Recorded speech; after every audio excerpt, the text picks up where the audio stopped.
Hello everybody and welcome to the Sovereign Village project. I wanted to take you to the site of what is going to be our first commercial market garden space here on our farm, on our 5-acre site. So this will be our first real major foray into market gardening. We've sold stuff off out of our garden before and done all of that, but this is our first real commercial venture.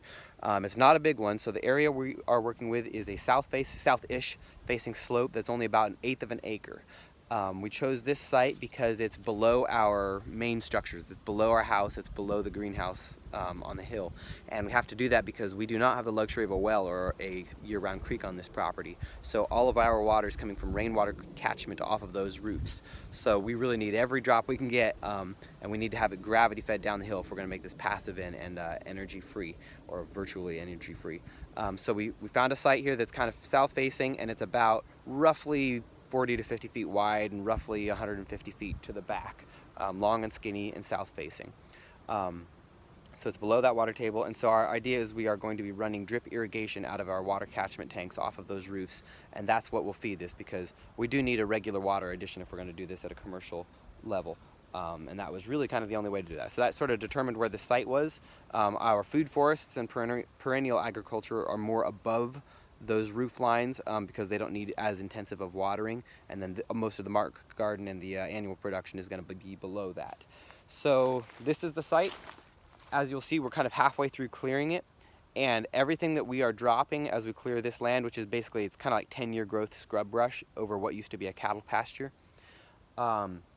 As we clear that, we are using that to build our beds, and we're doing this very unconventionally. We are not doing this like a high-intensity market garden you might see in kind of an urban gardening sort of a setup.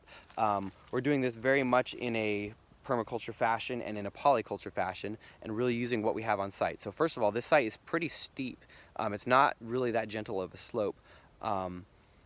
So what we're doing is essentially kind of mixing terracing and hugelkultur. We're taking these logs we have dropped, these are mostly loblolly, which are not really my favorite wood. They're not all that strong. They grow fast. But I want them to break down if they're in beds. That's the goal, is I want these beds to, be around for maybe 10 years, 5 years, 10 years. They slowly break down, they feed the soil, and then you just rebuild them. So we're laying 1 or 2 of these logs on contour. They're lying against the hill, perfectly level. And then we're taking all of our brush that is coming off of these trees, of course being mindful of the acidity of a lot of this pine, and we're piling that just uphill of that log. And what we're going to do then is we're going to keep adding stuff into what's going to be the beds. We're going to add manure, hay, straw, green stuff, clippings, grass, leaves, whatever we can get our hands on, any kind of organic material. We're going to pile up right there. And then we're going to rob the topsoil from the pathways. So in between each one of these is a pathway. And we will rob the uphill topsoil. We'll throw that on top of this hugel mound. We'll mix in more compost, more topsoil to make a really workable soil on the top there. And so we don't mind stealing a little bit of that topsoil from the pathway, because first of all, that's kind of a sacrifice zone anyway. We're going to be walking and compressing that pathway. But then we're also going to be taking a lot of this stuff, shredding it up, and throwing that on the pathways. And if we can get our hands on any free wood chips or anything like that, we will also add that to the pathways. So those pathways will get the nutrients back in their soil, they'll get fed, and then we will also be, we have started this already, we're planting clovers and a lot of things like that out in what's going to be the pathways. So those clovers that clover will take the nitrogen atmospherically and restore that to the soil, and it'll also give us a feed source, because we're going to be running animals in between these rows, sometimes on top of the rows when we want to weed or just fertilize them for the winter. We'll be running chicken tractors, rabbit tractors, duck tractors, those kinds of things. So those pathways are not total sacrifice zones. It's just for now we're going to steal that topsoil, put it in the beds, and put it quickly to use in the production of food.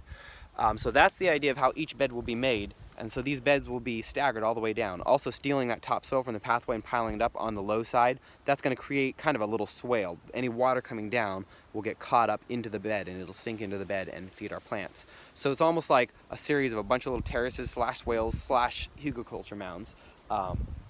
But the logs will also help keep the boundaries pretty clear and make production pretty easy. We're going to do them about 4 feet wide each bed. It will have no logs on the upper side. It'll just, so the pathway will be kind of interchangeable with where the bed is, which again does not seem very efficient, but we're not going for efficiency, we're going for passivity. This is something we're doing in addition to all of the other businesses that we are starting and the jobs that Gabby and I do. I'm a full-time musician, so I want to build a system that I can come out and run very passively. If I'm still touring 3 or 4 days a week or something like that, I need something that's not hyper intensive. This is a sideline income. What we're hoping to produce off of this site, this roughly an eighth of an acre site this year, is $5,000. It's not that ambitious, but on the other hand, $5,000 for if I'm only spending maybe 30 minutes to an hour a day producing my own food and producing food to sell, you know, that's a good little sideline and a nice micro income stream, and it's just a start. So we're shooting for $5,000, and we're going to have probably 2,500 square feet of beds when all is said and done in this space. Eventually that we'll be adding more, and we have a lot more potential sites throughout the property, but this is just our start. That's what we are shooting for this spring. So other little preparations we've done is we've started cover crops. Like I said, we've got clover. We've got that growing. Let's see if I can find some of the other things. We are planting out just normal grass, fescue, and stuff like that. Just typical grazing grasses, Timothy hay. We've thrown in some buckwheat. We have turnips and radishes, and they're doing a good job of tilling up the soil for us. And we actually get to sometimes eat our cover crops, so that's fun. And that's what we're doing. So I'm looking forward to really covering this project because it's very different than anything I've seen, where people are generally in their commercial areas, they're being a lot more organized and a lot more efficient. This is going to be a very varied polyculture. Basically, any annual plant that we think will do well here, or that has already done well for us, that's what we're going to plant. We're going to do it high intensity and a lot of succession planting, but we're not going to try to grow what the market wants. We're kind of rejecting that notion. We have the luxury of rejecting that notion because we aren't relying on this income this year, but we really want a different kind of consumer. We're going to market this through a CSA where we look for local consumers who understand their need to shift back to far more variety in their diet and to shift to seasonal styles of eating. We want customers that understand this, and that's what we're going to be building our CSA and the co-op off of, is that idea of we want to sell to the correct consumers who are not destroying the planet with their consumption habits.